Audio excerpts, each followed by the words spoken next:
In today's video, I'll be diving into what I think could happen in Demon Hunters Part 2, especially when it comes to Jinu.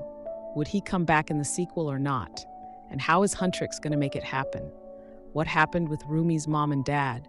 All these would be talked about in this video and in full details.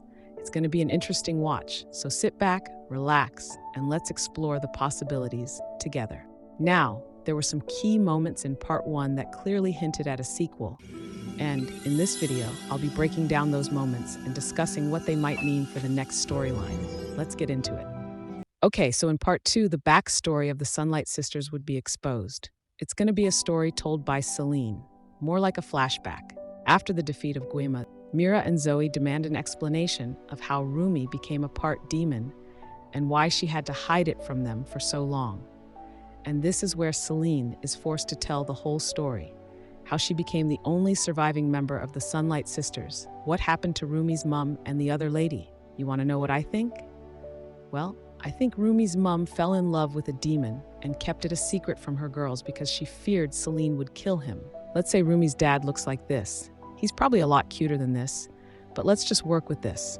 Rumi's dad was plotting a way to help seal off the Han Moon forever, so he could live happily with the woman he loved without being summoned back to hell by Guimma.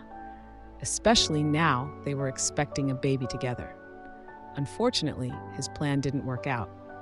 Guimma found out and foiled their plans, killing him and the other Sunlight sister in the process. Celine escaped alongside Rumi's mum, who died shortly after childbirth. Sad story, right? Well, remember, these are just my thoughts and predictions. Okay, let's move on to my next theory. If you remember, there were some scenes in Part 1 that lacked proper closure. I'll give you instances. The movie portrayed how scared the demons were of Guimma. It showed the demons like slaves who were being tortured to carry out orders. Then, Jinu explained how demons live in eternal misery, always having to feel their shame or guilt. Why was Rumi having a rethink about demons? Why was she talking to this demon? And why was she changing the lyrics of the song, Takedown, all of a sudden? She was obviously developing cold feet about killing demons. Now, why am I bringing up all these instances? It's to tell you that in a sequel, there is going to be a plan for these demons. Rumi had an issue with a certain line in the song, Takedown. A demon with no feelings don't deserve to live. Right now, because of Jinu, she's got a different perspective. She understands that there are some demons who actually have feelings. Her dad could have also been a demon with feelings. So do they deserve to die? Now, that's the plan for the sequel. In the sequel, Huntrix could be paying a visit to the underworld. And there's two major reasons why they are going. One, to find out some truth about Rumi's dad. And two, to set free the souls which have been captured by Guimma. Yeah, this is more especially for the sake of those who disappeared on the train and those missing persons talked about on the news. So my guess is those people's souls get rescued and are reunited with their loved ones. Another prediction I have is that Celine is going to sacrifice her life for Rumi. Rumi probably gets caught up in yet another life and death situation. This time Celine dies trying to protect her. It's going to be more like, forgive me, Rumi, for everything. Again, in a Kpop Demon Hunters sequel, Mira and Zoey's backstory would be more detailed.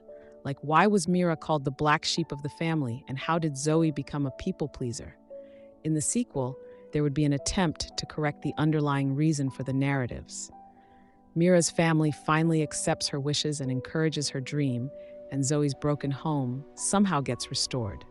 But you know what I mean. Some sort of happy ending for their sad backstories.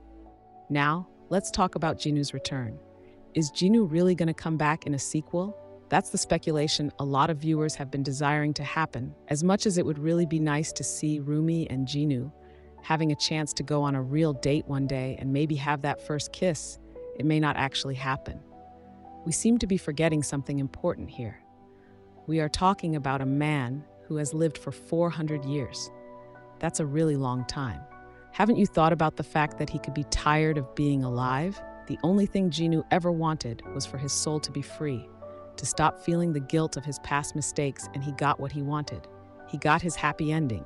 He isn't Guimma's prisoner anymore. He can finally rest in peace and be happy. I mean, 400 years isn't 40 years. Isn't he way too old for Rumi? Because she even said it herself. Date? No, ew! What are you talking about? Ugh, you're so old. This is strictly a business meeting. Everything about Jinu, his backstory, his present, and his happy ending was established in part 1, so he has no business with being in a sequel. And this is me being real there. But somehow, the fandom wants Jinu back. I wonder why. If he comes back, then how about Abby and Mystery? Do they come back too? Finally, in the sequel, Guimma is going to come back at the Huntrix. The thing is, Guimma isn't dead. He was only defeated temporarily. The Hanmoon didn't turn golden, so he is still going to find more ways of getting the souls of people. In fact, this is the main goal of the movie, letting people know about the numerous schemes of the devil and how far he goes to capture souls. It's not a love story for Rumi and Jinu. The song they sang together wasn't even a love song. It was a song to be free from the voices that were holding them back, and that's how the sequel would play out. The plot centers on a completely and even bigger strategy Guimma plans in using to steal more souls because he isn't giving up just yet. And maybe, just maybe, in the sequel, the Hanmoon can finally turn golden. Who knows? Don't forget to like the video and share. Until next time.